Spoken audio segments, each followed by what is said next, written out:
Hi, everyone. Welcome to the Native Cultures of the Americas seminar at Harvard University. My name is Matthew Spellberg. I am co-chair of this seminar along with Phil Deloria and Maggie Spivey-Faulkner. It gives me great pleasure to begin our seminar one last time this year with our Pan-American Land Acknowledgement, which I quote from Elizabeth Solomon of the Massachusetts tribe at Ponkapog. Elizabeth Solomon says, "I ask you to remember that wherever you are in the Americas, you are in native space and that there are indigenous people who belong to that place." I hope that acknowledgement brings to mind for each of you a name and a community and a place, whether you are like me standing on traditional Lenape territory, or like Harvard standing on Massachusetts territory, or whether you're on the shores of Lake Michigan or on the Northern Plains or in the mountains or on the Pacific coast.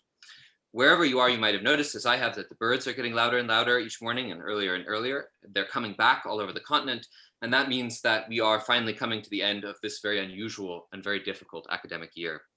We are just so thrilled that all of you here today have come to join us for one last gathering of the seminar. And those of you who have been with us in previous events, I want to say thank you so much. You've been a wonderful, joyous Zoom audience. A lot of you have taken to lingering late into the night on your computers after the talks in order to chat with our speakers and to chat amongst yourselves. And we know that that's no small thing in a year like this when literally every moment spent away from a screen is precious. So once more, thank you so much for joining us and for making this online seminar into a community. We're not sure yet whether the seminar is going to be online in the fall next year or in person, but regardless, I hope very much that you all continue joining us in whatever form we appear in. As this is our last session of the year, there are a couple more thank yous that are in order. We have benefited from the wonderful support of the Mahindra Humanities Center where we are based. I especially want to acknowledge the wonderful programs assistant there, Laura Sargent, and the communications coordinator, Daria Lugina, who deserve special thanks for making many of our publicity materials over the course of the year, including the poster for tonight's event. We also could not be more grateful to the Harvard University Native American Program, aka HUNAP. They are the co-sponsors of tonight's event, but they are also much more than that. I've said this before, but I can't say it enough. Without HUNAP, this seminar just wouldn't exist. They are an amazing and passionate and welcoming organization. They enrich life at Harvard for Native students, for scholars, and for the entire university. And so I want to thank by name the HUNAP staff, the HUNAP director, faculty director, Professor Joe Gahn, Jason Pacino for his amazing publicity work, Sam Hernandez for her amazing administrative support, and then of course my thanks to the executive director of HUNAP, Shelley Lowe, who's behind the scenes running this session as I speak. A final thank you is also in order to my wonderful co-chairs, Phil Deloria and Maggie Spivey-Faulkner. They're truly the best colleagues a guy could hope for. I'm sort of the figurehead of this seminar, but they have done the essential work of curating our lineup of speakers.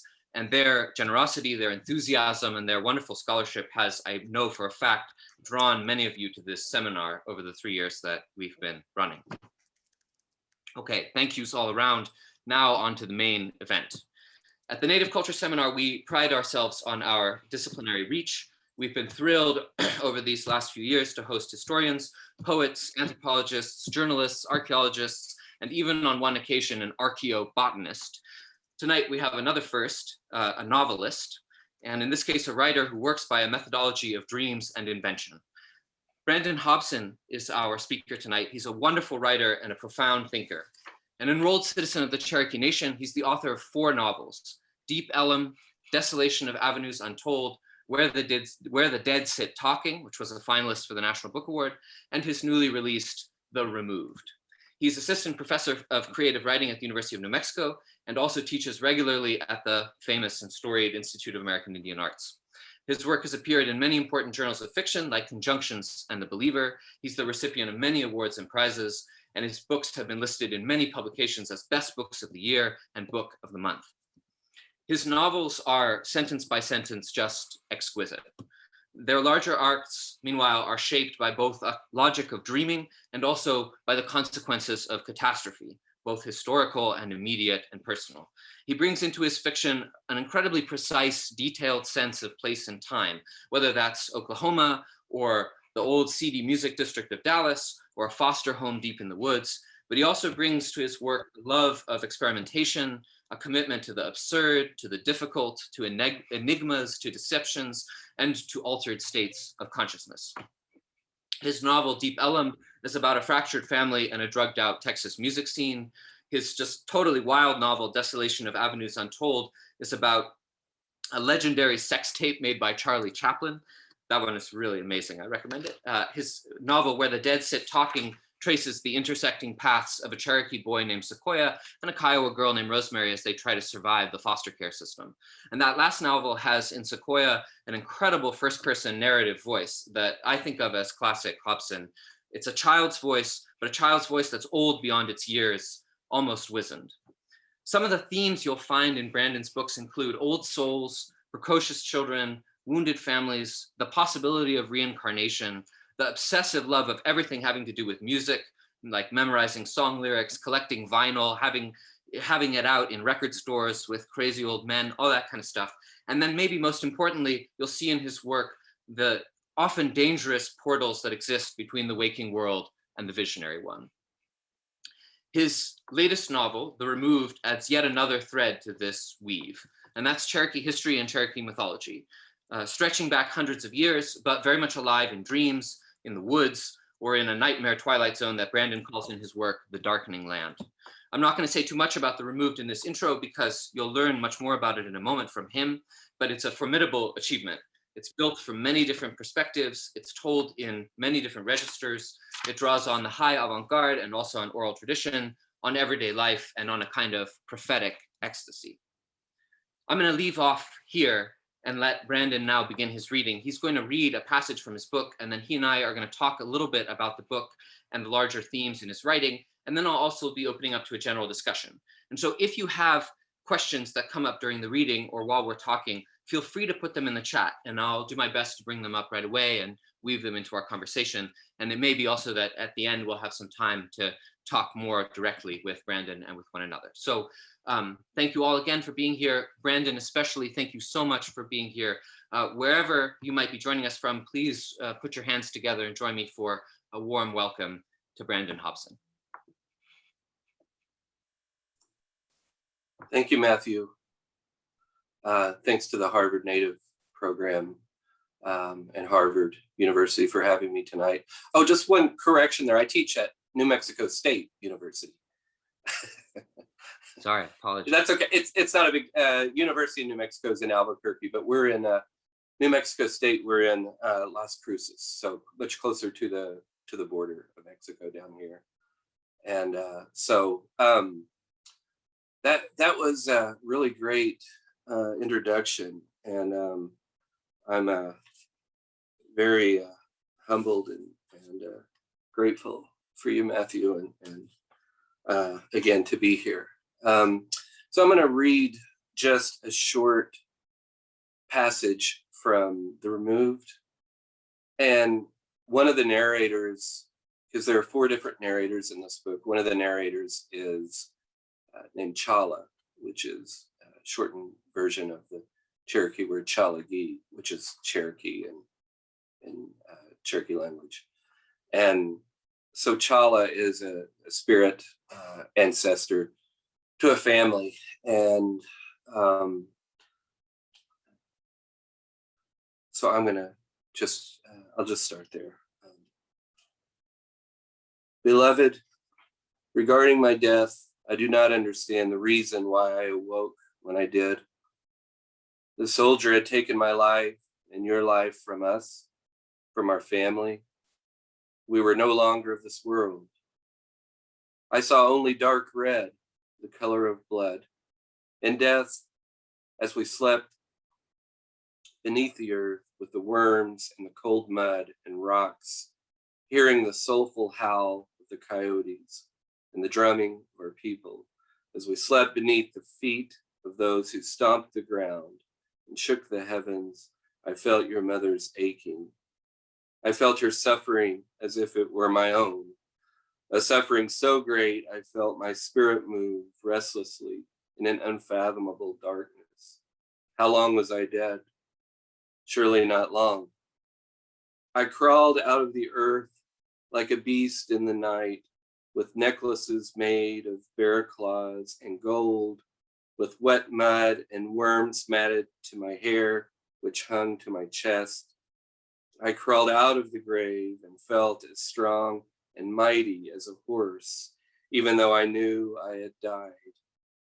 I remembered the story of the tribe of root eaters and acorn eaters whose wives were buried in the same grave as their husbands, and I feared I would look down into the grave and see my wife. In the old story of the root and acorn eaters, a lighted pine knot was placed in a wife's hand.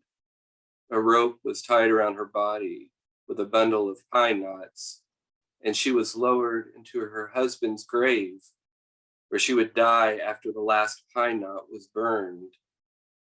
I feared I would find my wife's body in the grave, burned and dead, and the fear consumed me like a great fire. When I looked down, I was happy to see that the grave was empty. And here I stood, not of flesh but of spirit, not of bone or skin as I had known. In this world around me, I saw a great fire, right there in the same world where I had lived. A great fire spreading across the sky, heavy in flames, flashing and blinding. And I saw animals running to the trees and birds flying in the sky. Soon the birds changed into children and then disappeared into the flames. I saw columns of smoke leading to the heavens. I saw snakes with their heads chopped off. Their mouths were still biting. Their bodies slithered into the ground and turned into dust. The dust rose into more columns of smoke. I saw figures in that dust, figures whose faces I did not recognize, but whose bodies were strong, who rose up and drifted away as dust. They rose up and drifted as dust, falling into the great fire. And this sight was beyond anything I had ever dreamed. I saw the winged bodies of others forced into a vortex of wind and smoke, disappearing into the great fire. Yet I was not afraid. I could see for miles. I saw boys from my childhood dragging their dead mother around so that corn could grow. They were wailing in fear. I called out to them, but they couldn't hear me. Most of our people were at stockades, waiting to be moved west. Our people were being forced out of our land. This I knew, but I could not understand why. My thoughts were cloudy and confused, as they can be in sleep. I tried to remember my name, but I fell into a strange loss of thought. For what reason did I awake? Why did I see these visions in the night? I saw ox carts and soldiers with rifles. I heard the crying of children and saw our feeble elders being lifted into the government wagons. I saw a flash of light across the sky. A pale mist swirled before me like a small tornado, holding the image of someone I recognized. You, beloved. A strange vision unlike anything I had seen before. I wasn't able to speak or call your name, and in an instant you dissolved. Across the land, I heard the wailing of someone in pain. I saw myself as a strong, fierce presence. The air sharpened the sting in my eyes, and I knelt down and felt the ground for dirt, which I rubbed together in my hands to create heat. I placed my palms on both eyes, and when I opened them, this time I saw the spirits of those who had died before me, warriors hundreds of them. I saw their sleek figures and raven black hair and a thick, swirling dust building behind them. I stood and looked to the sky, where I saw two twinkling lights in the distance. The stars told me our people were being held at a campsite nearby, and I needed to help them. I heard the howling of a wolf across the stream and saw that the wolf appeared to be in pain, lying on its side. Wading through the stream in shallow water, I felt no bottom to the stream. I crossed the water to the wolf, which howled again in pain, and I could see that the skin on the wolf's neck had been ripped out, exposing blood and bone.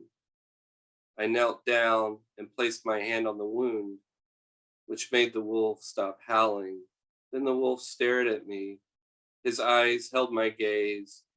He spoke to me through his eyes. There is a great sadness coming to the people and this land, he said, through his eyes. Your people are being forced to leave, to move west, and many will suffer and die. I did not speak to the wolf, but he knew I did not trust him. He continued to stare at me. If you want a sign that I speak the truth, you must first throw me into the water. So I lifted the wolf and placed him in the shallow water, and I saw that the wound had healed. Then I stood back, and the wolf came out of the water and shook its body dry. For this, I will protect your family.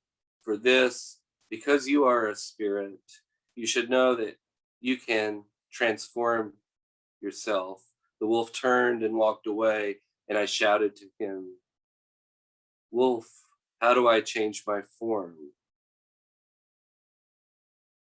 In the ground, I saw horse tracks. I saw footsteps, handprints, all leading toward the mountains, and I knew the soldiers were looking for those hiding in the caves there. I leaned down and smoothed the dirt, erasing the tracks with my hands. I kept smoothing it, and strangely, my back was not in pain, as it had once been during my lifetime. Time was unknown to me, and I kept crawling and smoothing dirt for what must have been hours without pain or fatigue. After a while, I stood and saw the sun was on the horizon. Ahead, I saw the long trail of wagons and horses and our people walking.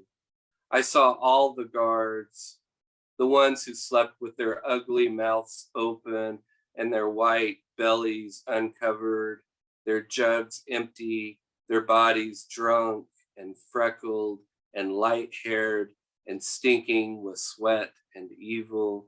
The migration had begun. And I'll stop there for now. Beautiful. Thank you so much, Brandon. I'm going to just jump in and ask some questions, but let me say again, feel free to throw out questions in the chat or comments as they come to anyone. As always, in these seminars, we love dialogue and conversation. So Brandon, let me start by asking you to just tell us a little bit about this passage and how it relates to the larger arc of this very intense novel. Well, I think with Chala's sections, I was thinking about how the earth remembers trauma and history, and that manifests itself. Partly, I wanted to have sections written from a spirit who would be talking about some of the traditional Cherokee stories. And I knew that early on when I was working on this book, I knew that I wanted to incorporate those traditional stories, and also do it in a way that hasn't really been done before, or not much in contemporary fiction. So I was thinking what's the best way to apply CPR to that? And I was thinking, well, why not do it from Chala's perspective?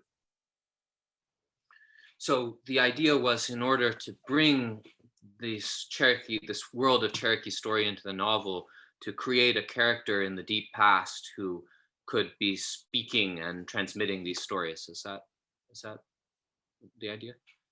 Yes.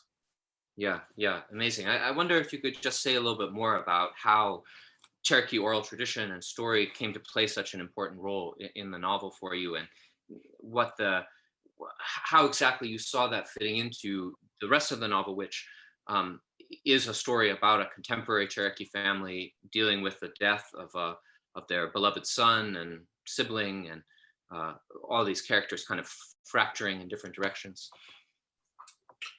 I think I wanted to write a narrative which is very fractured in terms of the way that it is structured.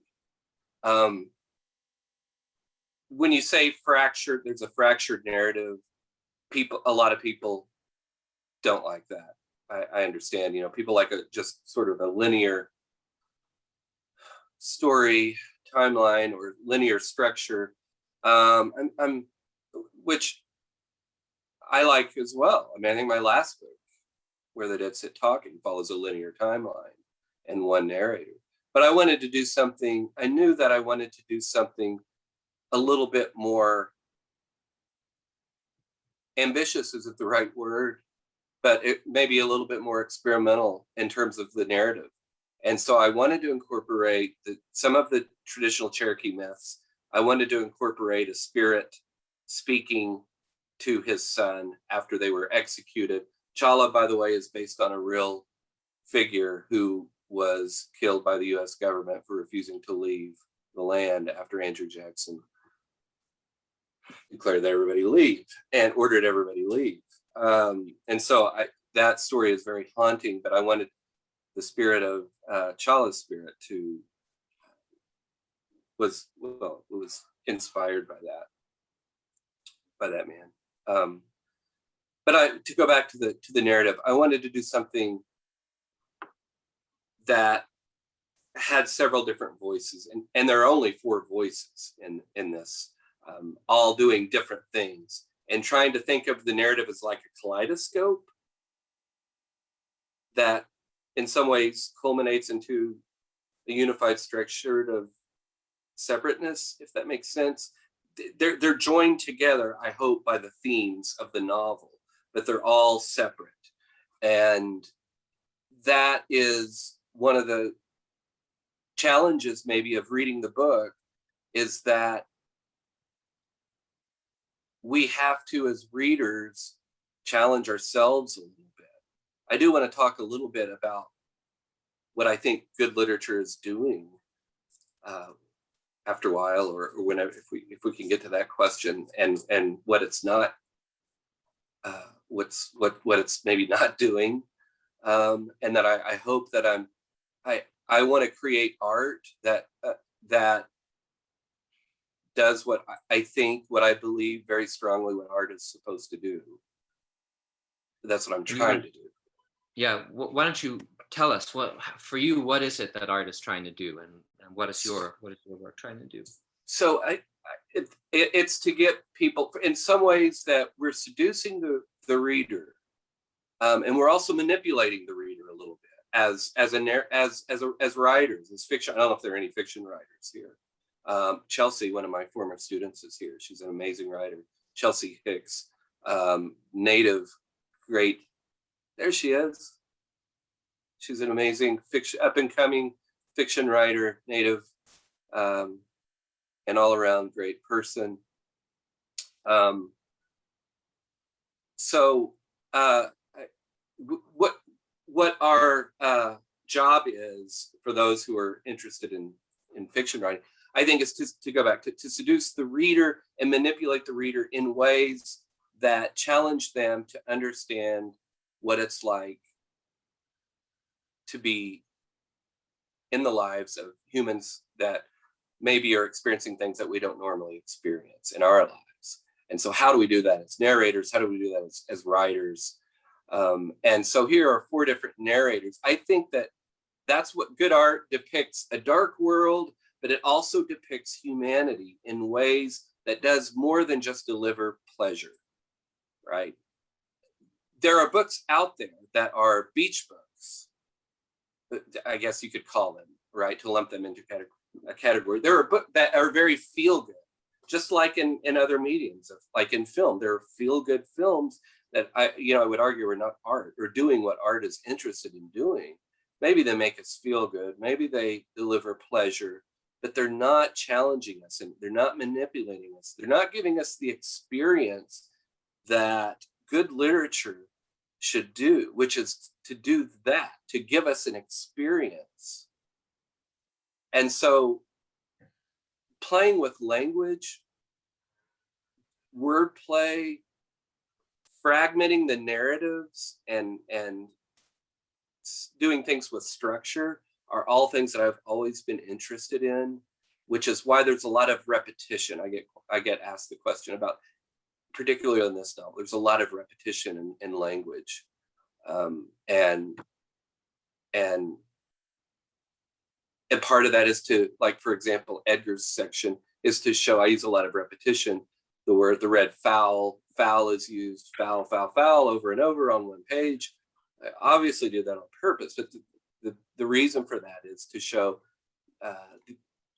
the foul is a metaphor for addiction. This is a very obsessive character, and I wanted to use repetition to show the addictive personality behavior. So I think all of those things to get us to think into that experience of what art should be doing, depicting the dark world, but also depicting humanity, or maybe what humanity is in ways that are different than our own, so that we are magically transformed into the lives of other people whose lives are entirely different than our own. And we do that through in a weird way. It's a weird way to use the word seduce, but I think that's lulled, maybe is a better word. We're lulled into the experience, but that sometimes means being manipulated a little bit, which is part of it, and not in a bad way, right? I think that's such a rich response. There's so many things in there. I want to first just say, for people who haven't read the book, that the section Brandon is talking about with Edgar and the foul is one of my favorite parts of the book. An amazing moment where this guy who's has this addiction, he's living far away from his family, and he acquires a chicken, I guess, and people have these chickens in the park, and then the chicken is kind of following him home, where he's got it tucked in his coat for a while, and then it gets big and he doesn't want it around anymore, but it's always sort of coming back, and it's like over and over again, this little chicken is like peeking around, following him, chasing him, being some kind of reminder to him. And I think it's so interesting, the things you say, Brandon, about, on the one hand, literature forcing us to confront humanity, on the other hand, literature being this kind of manipulation or this seduction, this way in which we get a little bit tricked. And I wonder if that segues to a question that came in from Alexandre Alves, which is, he says, one of the things that I liked most about the book was the different ways in which the characters had to work out not only their traumas and memories, but also their forgettings. And how did you manage the characters' forgettings writing in the first person? And I just wonder, if you have some thoughts about this idea of forgetting being present in the novel, and how you yourself are creating these empty spaces, or these places that the reader can't go because the characters can't go there. Yeah, they're forgettings. That's a really good question. I'm sorry, I'm looking at it again. The characters had to work out not only their traumas and memories. I guess I would ask, could you expand on that question a little bit? What do you mean by their forgettings? What particularly are you referring to, what they are forgetting? And is there a specific character, maybe?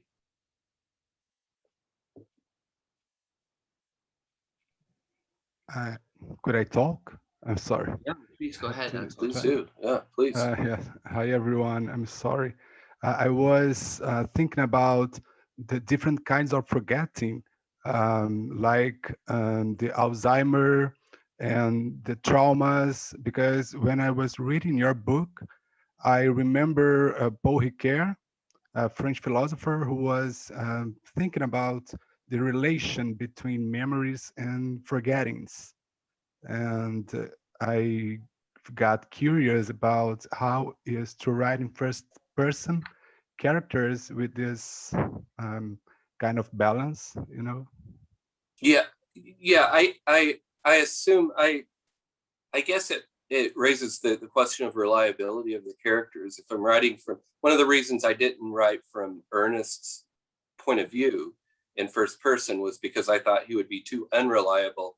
The fact that he is the fact that he has Alzheimer's and his memory is struggling, it would just maybe come out as the ramblings of a crazy person. And so I didn't want to bog the reader down with that too much. But I wanted his perspective through Maria, his wife, to sort of at the beginning show parts of the deterioration of his mind and what he's forgetting, and then show how that's dramatically improved once that Wyatt appears in the house. So I don't know that with trauma, the forgetting,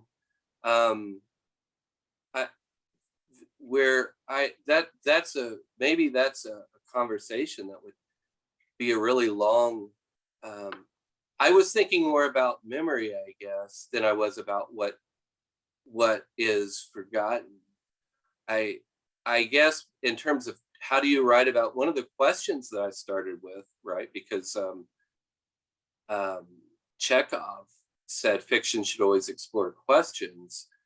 And so one of the questions is how do we deal with trauma? And so with the Achota family here, they're not so much thinking about what they've forgotten. They constantly remember that their son has been shot. But the question becomes more along the lines of how do you deal with that trauma? And that is a long-winded response that did not answer your question, I'm sure. I wonder if there's a connection also, Brandon, to dreams and the fact that dreams play an important role in this novel, and visions, and how dreams are like memory, but not quite like memory. They sometimes replace memory, or they, subvert memory or transform memory. Do you have some thoughts about how dreaming fits into this whole kind of ecosystem of thought in your work?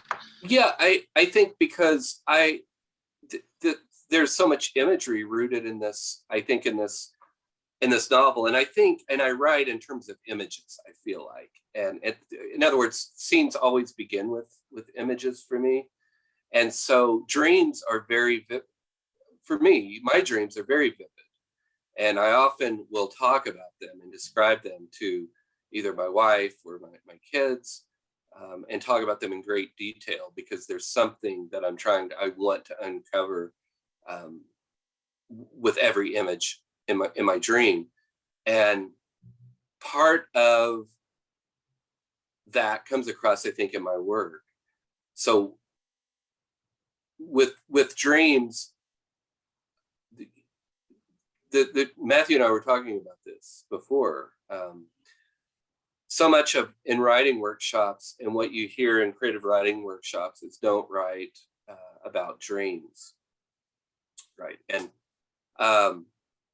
there's a fantastic novel out there called Einstein's Dreams by Alan Lightman. I don't know if anybody's ever read that book. It's great. It's about Einstein's dreams. It totally proves that theory wrong. You can write about dreams in very interesting ways. And what is that? For me, it's what is it saying about the narrator that's not told, that's not explicitly told? I like to use images and references to abstract things that suggest things about the character rather than just having a narrator tell them outright, if that makes any kind of sense whatsoever. So yeah, I'm very interested in dreams and how they how they can function in fiction in ways that become very useful in understanding the narrative. I wonder, Brandon, if there's a connection to be made here between Cherokee mythology and some of the writers who you see yourself as being connected to, the hard writers, the tricky writers, the manipulative writers. I'm thinking of like Vladimir Nabokov, I know you really love, and Jorge Luis Borges, and kind of high avant-garde experimental writers of the 20th century. Is there some connection in their interest in exploring the dreamlike and the kind of labyrinth of dreams? Is there some connection between that and these just really intense, sometimes explicitly, dream visions and so forth you see often in indigenous oral tradition, and also these kind of powerful dreamlike narratives where people go into these strange lands and see these, vivid, remarkable spiritual beings? Absolutely. Borges, certainly an influence on me, not as much as Nabokov.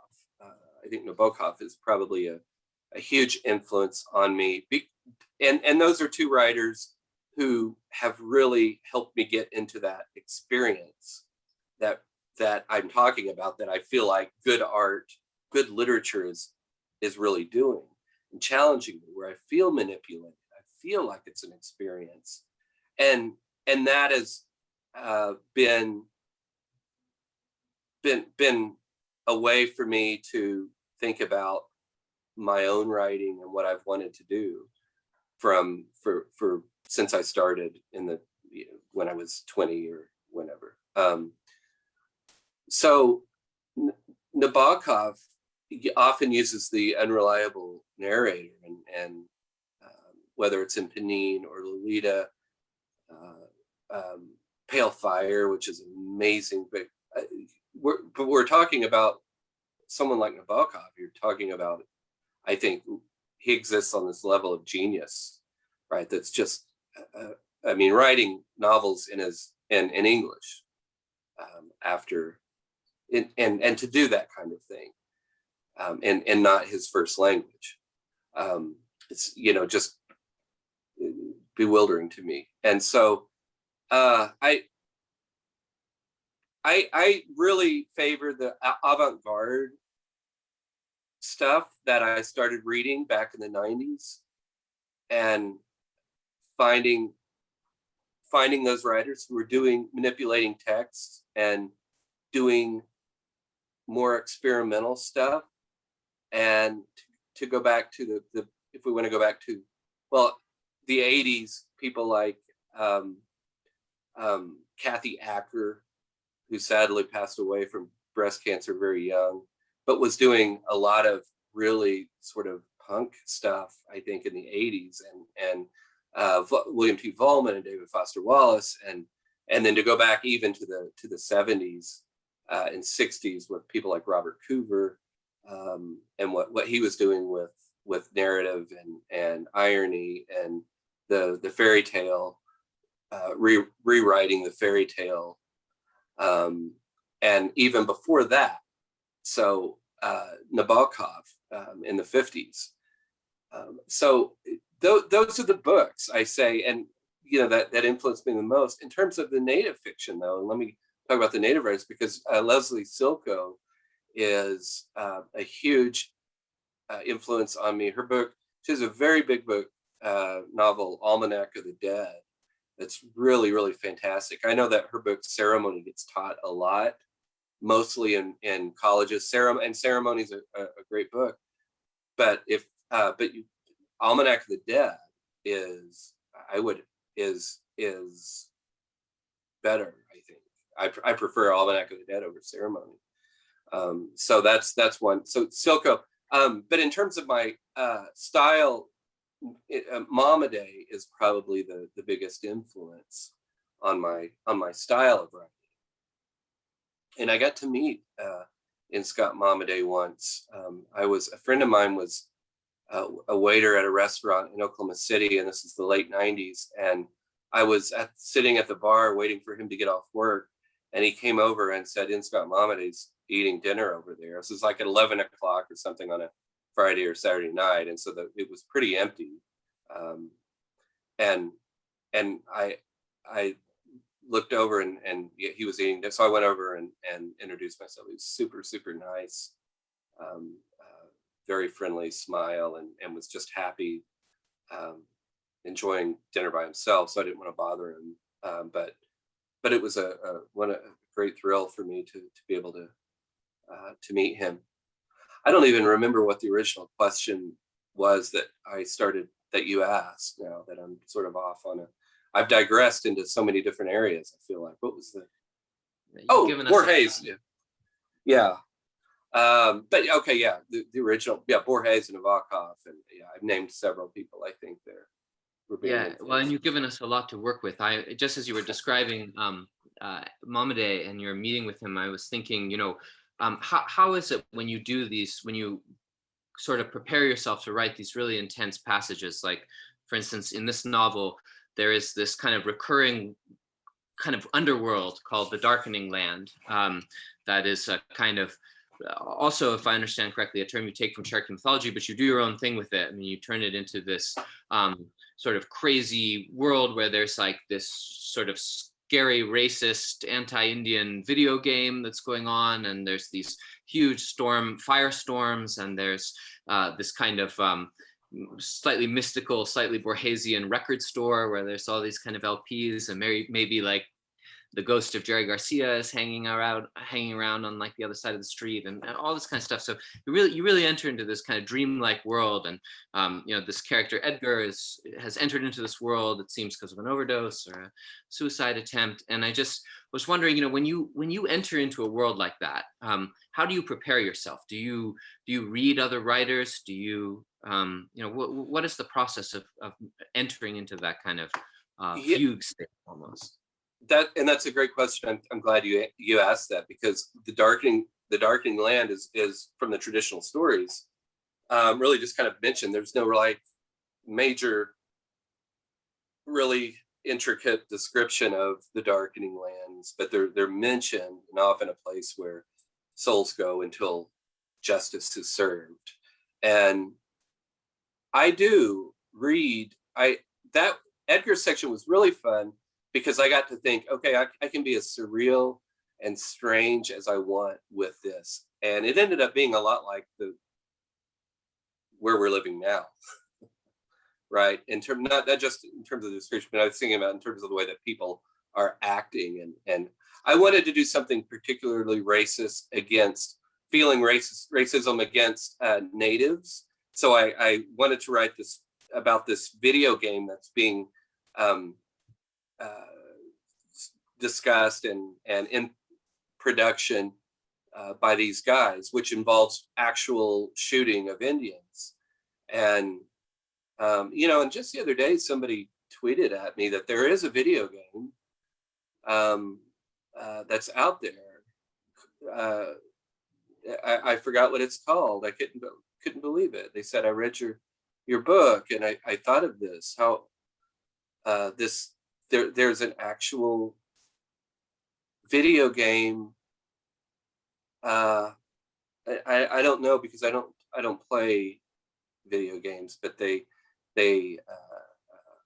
described it for me. But in this video game, in the Darkening Lands, is a place where Edgar feels threatened by everybody, because part of this game is like the games that are played on college campuses. Like, I don't know, in Oklahoma, there is a game called Zombies and People versus Zombies, where the student, when I was there, I don't know if that's played everywhere, but those kinds of this one involves real guns, which to me doesn't seem, in the state of the country right now, doesn't seem all that really shocking or anything that people would want to play that game.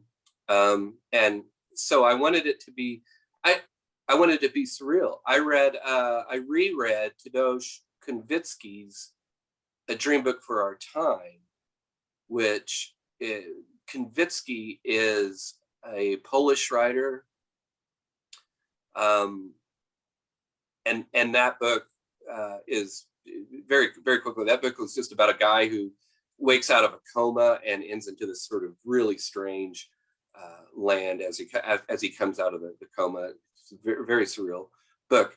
William Burroughs is someone else that I think has in some ways been a little bit of an influence on me, not necessarily in my style of writing, but in getting to a place. David Leo Rice is here and could probably speak about Burroughs much better than I could. But we're both huge fans, I know. But hey, Dave. You're a Harvard alum, so maybe they might appreciate you. As is Burroughs. Yeah.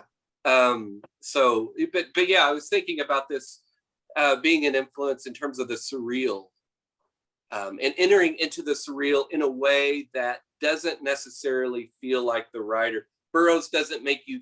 I don't think he's being weird without trying to be weird. It feels like to me, or at least in some of it, I know it's just really out there. But the idea of being able to, David, would you say that? Not to shift over to, but put you on the spot. Not to put you on the spot, but no, I feel like that was the inner reality he was living in, and he was, and it's something you can't fake. I mean, it's, if it's compelling, it's because it's coming from somewhere. It's describing a world that has some inner legitimacy, I think. Absolutely. And so, yeah, go ahead, Matt. I was going to just throw in here too that there's a vigorous conversation going on in chat about which video game it might have been that's actually out there in the world, Red Dead Redemption 2 or it's not Red Dead Redemption 2.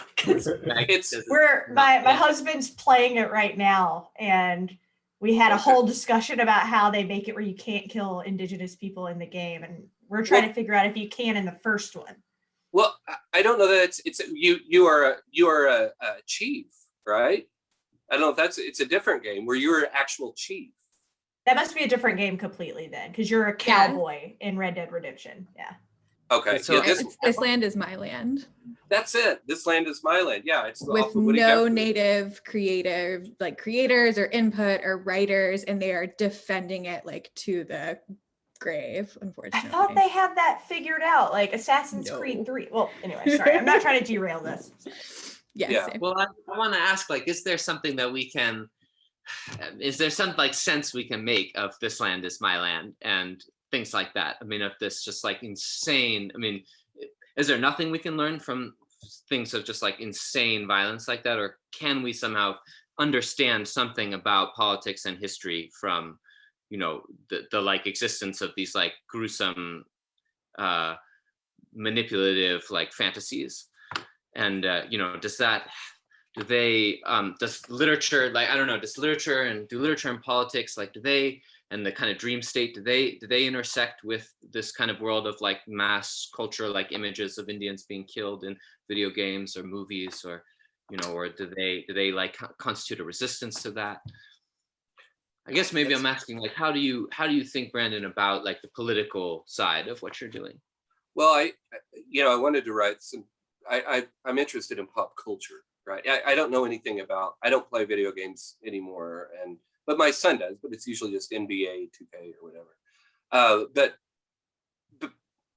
I'm very interested in pop culture and how we are affected by what's going on around us in terms of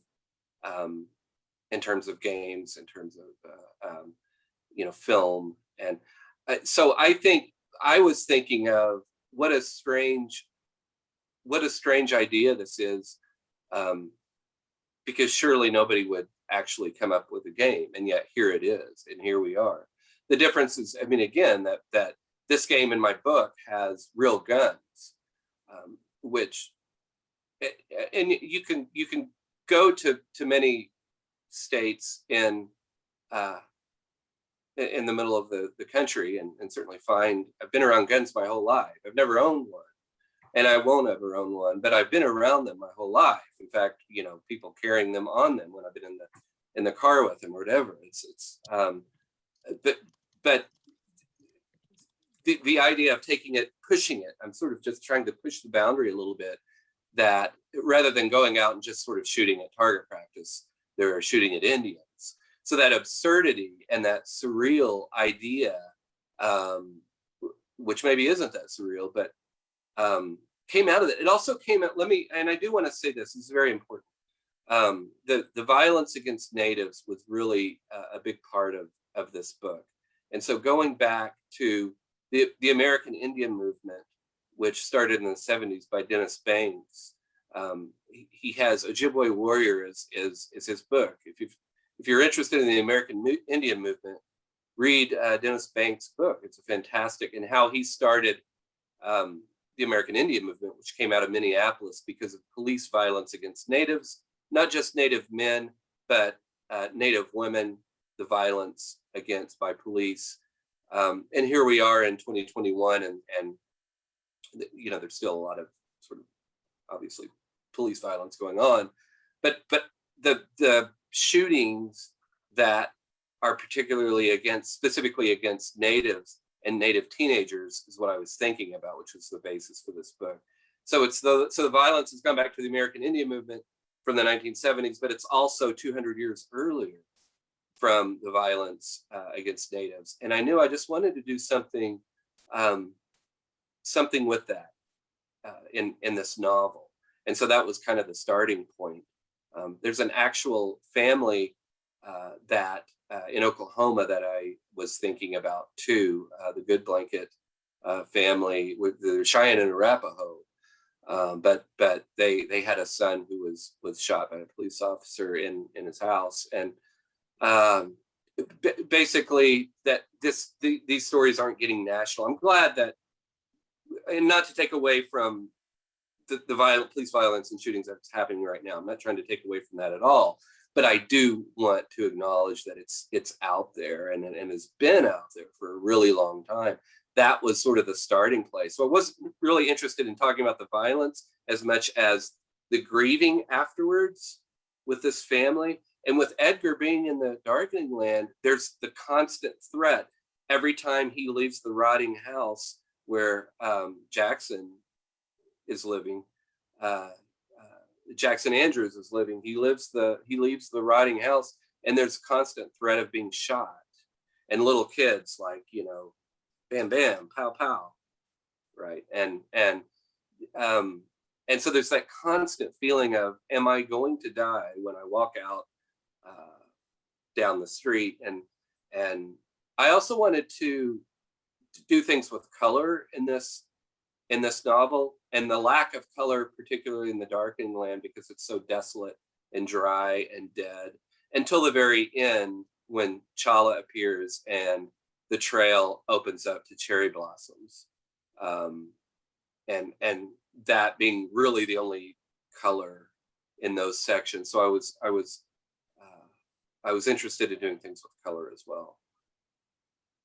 You know, hearing you talk about it too just makes me realize that one of the really powerful things that you show in this book is how, you know, you have the, you know, the kind of foundational violence of America, and in the case of this story, the trail and everything that surrounds it, and then you have this kind of set of fantasies that supposedly are just games, you know, sort of in the American pop culture subconscious or whatever, these fantasies of you know, violence in video games or whatever, and then you have real violence that reappears in the case of this novel with the shooting of a boy by the police, something we've seen all over the place right now. And it's almost as if, you know, you're laying out a theory about how imagination and history are doomed to kind of be moving in a circle. That's to say that, you know, even when physical violence ends, it gets continued in kind of fantasy violence, and then that fantasy violence gets re-anchored at certain historical moments. Again, you know, it's almost like it's preserving that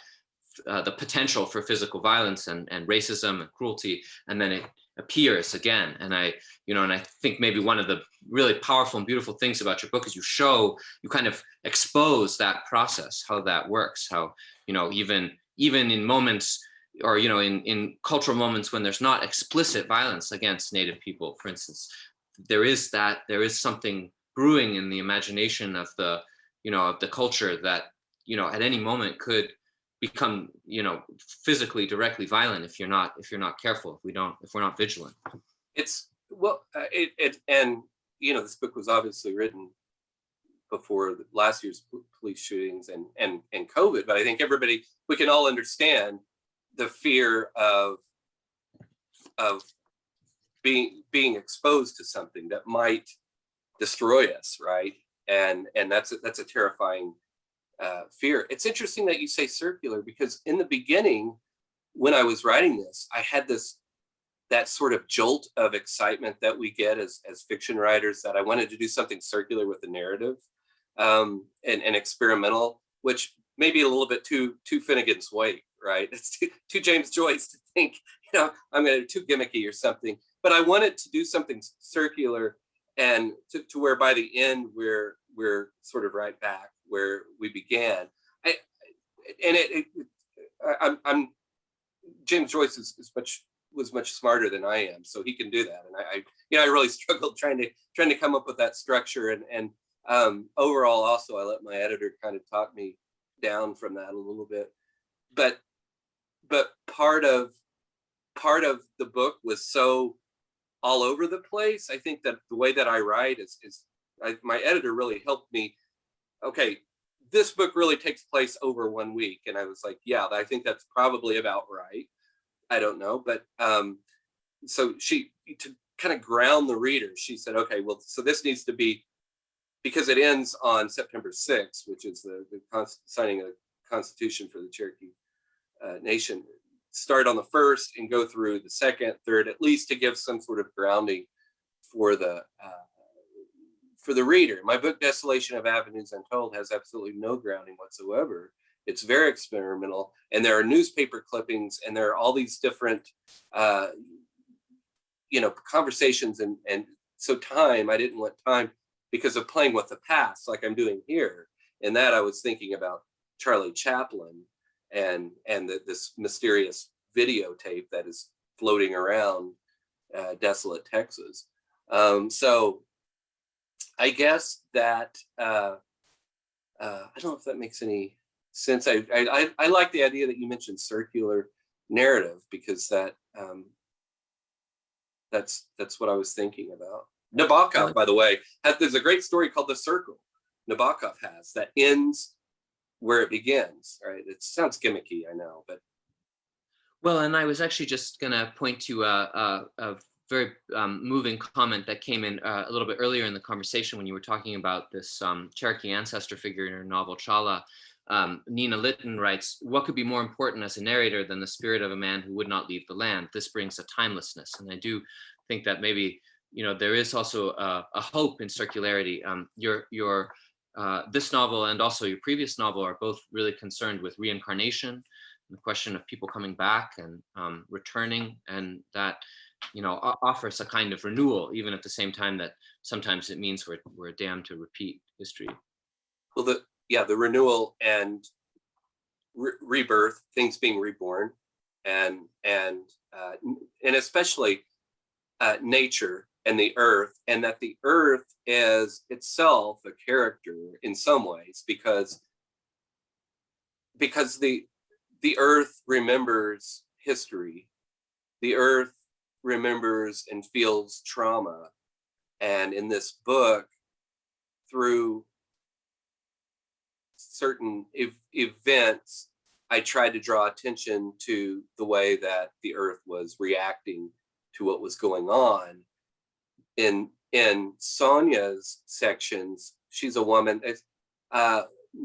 Native women, I believe the CDC, Native women, Chelsea, correct me, it's the highest group of violence against women is Native, or one of the highest groups. And so that's always a big discussion, so I wanted to, that in this book, have Sonia, she suffers through some violence from this guy, and so kind of drawing attention to that, that was something else I was trying to do. as you bring us sort of now to the place where we're really seeing all of these themes coming out of the novel, the pain that the earth feels, and this move towards renewal, the confrontation with historical trauma, the confrontation with individual trauma. I wonder if it's a good moment to open up to the audience, and if anyone has any questions, to just ask them, and we can talk as if we were, God willing, one day again sitting around a seminar table.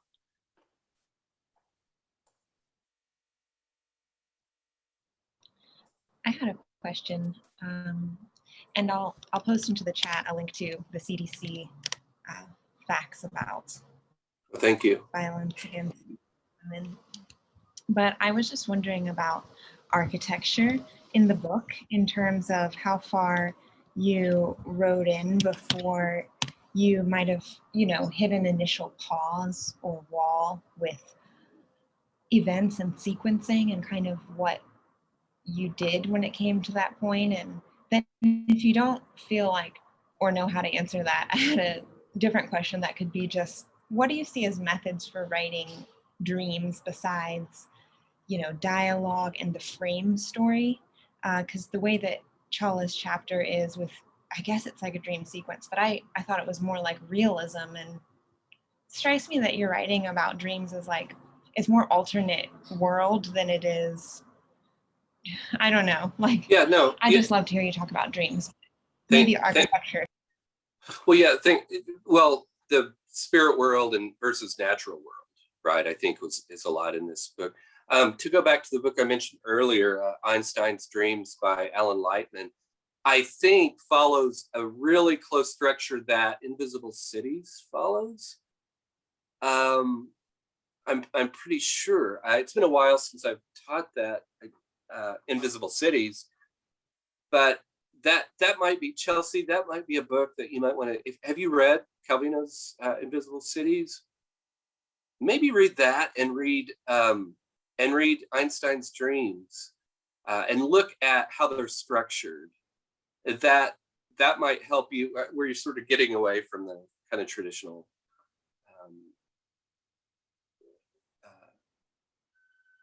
a little bit. But yeah, I think with Chala's sections, because he's a spirit, right? It feels, I think, not to sound too John Gardnerish, but I mean that the whole novel, I think, I wanted to have kind of a dreamlike feel to it, right? The fictional dream that he refers to. And I felt, especially because once the reader is able to sort of let herself understand that, okay, this is, we're entering places like the Darkening Land. We're looking at red fowl as metaphor, and that it would be sort of easier to understand, okay, this is a spirit that is sort of timeless, narrating, and so yeah, so it's doing things with the blending the natural world with the spirit world. That's what I was trying to do.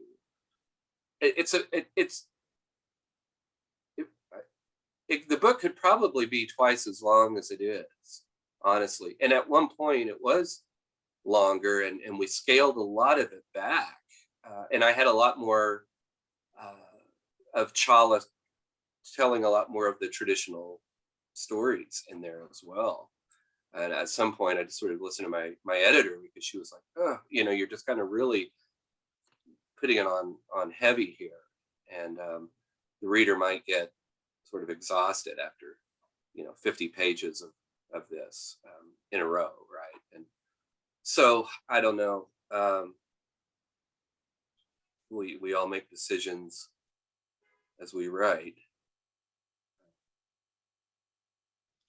I wanted to say on that topic that I think it's so great in this book how you really think about this Cherokee oral tradition as, a living part of novel writing and contemporary fiction, and that it's about you entering into that tradition and also working within it, but working with other traditions, European ones, and building a new kind of, or your own kind of synthesis, and that's that it feels in that way very much kind of alive and flexible and transformative. Well, yeah, well, thank you.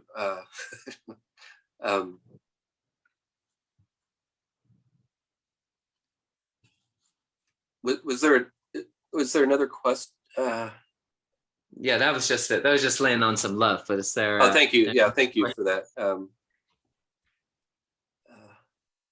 I had one thought, Brandon, about it's like this idea of actual reincarnation, right? So without like too much of a spoiler, Ray Ray is like actually dead, right? And then there's a character who ambiguously, may or may not be him reincarnated.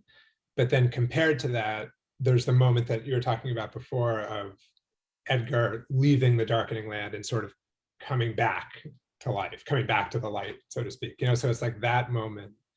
I wonder if you could call it sort of like reincarnation in your own life.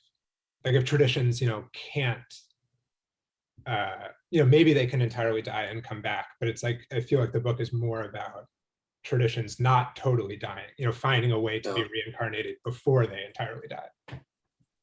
I think that's, again, early on, I was thinking about the circular narrative, and as the trail lead him right back to the house, that feels a little bit too Monty Python to me, though, that like waking up from the dream and, and then you realize the dream, you're right back in the old Monty Python joke. And I definitely didn't want it to feel like I was trying to do anything like that, right? But yeah, I think that's part of it is doing something. And overall, the book, I was looking at doing something. The goal was to do something very different, that, especially from the Native novel, exploring Native themes, modern novels aren't doing as much. And in terms of structure and thinking about the old traditions and what are the new traditions that are opening up. I think I always have very, very positive, the role of Native American books and writing, I think that is on the cusp of really developing for the first time. I feel very, very excited about. And I think maybe because I teach at the Institute of American Indian Arts in Santa Fe, I see all this, all these amazing stories and these students that have these fascinating projects that they're working on that haven't been published yet, right? They're doing all kinds of experimental and fun things and traditional as well. But it makes me very hopeful for the future of Native American literature that we'll start seeing, I hope. That's really up to the publishing world, sadly, right? That the gatekeepers, if they'll, continue to open the doors but yeah, I think that's right.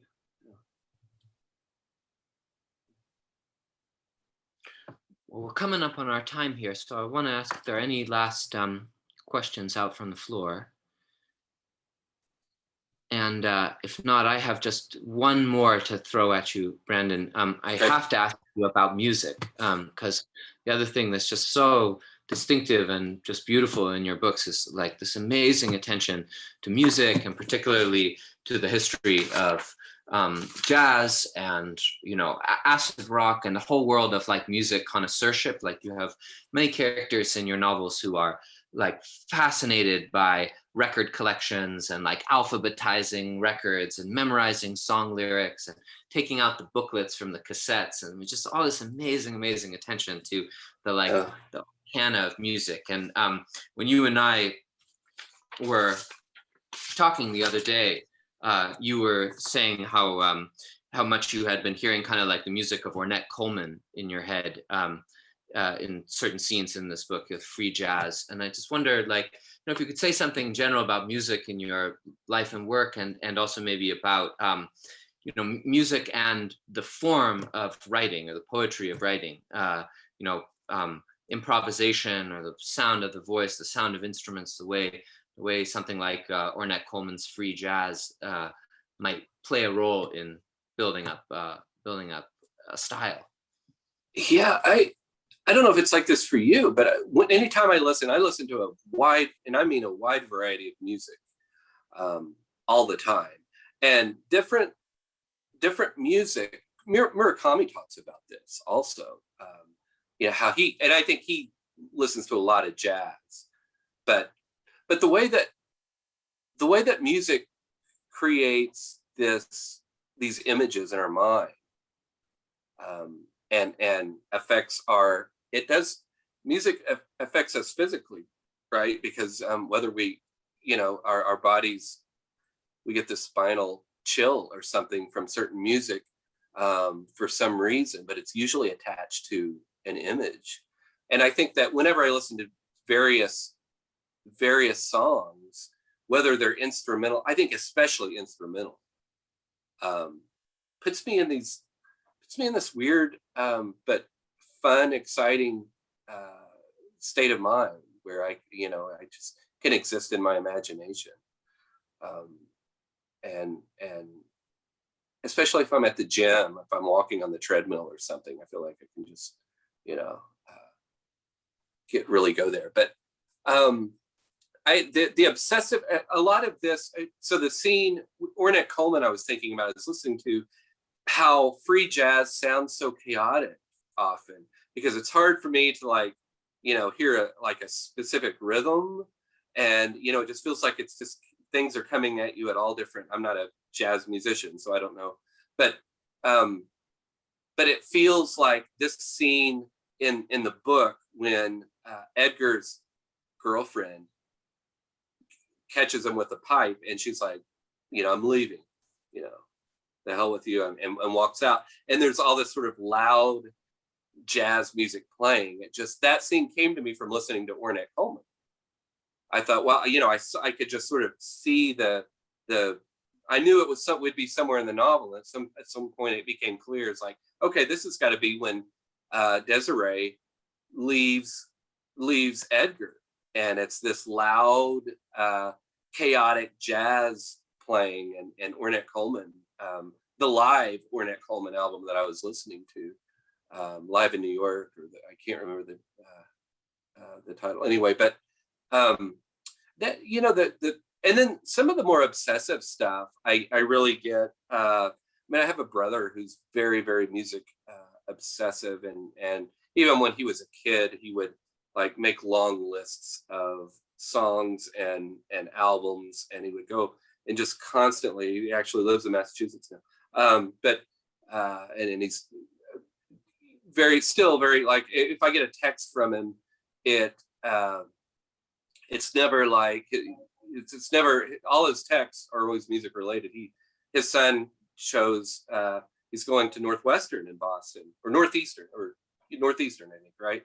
And he didn't text that to me, but he texted me that the new Brian Ferry album is out, and then I should listen to right. So there's part of that, there are people like him that are really, really obsessive to the point of that's all they ever want to talk about, making lists, liner notes. And so that's, I think that's partly where someone like George from Where the Did Sit Talking came out of. But also I'm a little bit of a music obsessive as well. And so I tend to obsess at times with specific, like most people do. It's I don't make lists or anything, but I will certainly try to collect and listen to obsessively. But I get like that with reading too, where it's like Nabokov, when I was on a Nabokov in my 20s, and it was like, I've got to read and understand absolutely everything that he wrote, and so yeah, those, I guess that with music, it just sort of it's almost any genre can do that. It's really something sort of magical about it, I think, for the writer. And let me add one more thing, because I know I'm rambling, but Wyatt in the book shows up with I wanted to do something with time, because he feels like something that's come in from the past. He has big band albums and Dean Martin and all these sort of old jazz albums that just for Ernest is like, this is like somebody walking out of 1951, right? So I try to use it. I try. I don't know. Well, Brandon, thank you so much for bringing us into this just incredibly capacious world. Big band jazz and Cherokee history and Nabokov, and just all. It's marvelous the way you sculpt all of this into a novel, and you bring so many living figures and voices into it at the same time. A real amazing polyphony. So I recommend all of you, those of you who haven't had a chance to read The Removed, go out and buy it in a bookstore or order it on Amazon, as the case may be in this quarantine age. And thank you all so much for being here with us today, and for joining us this year on this kind of digital adventure we've had at the Native Culture Seminar. I wish you all a wonderful, wonderful summer, and hope to see many of you soon. Thanks, Matthew, and thanks everybody. I really appreciate it. Very thankful.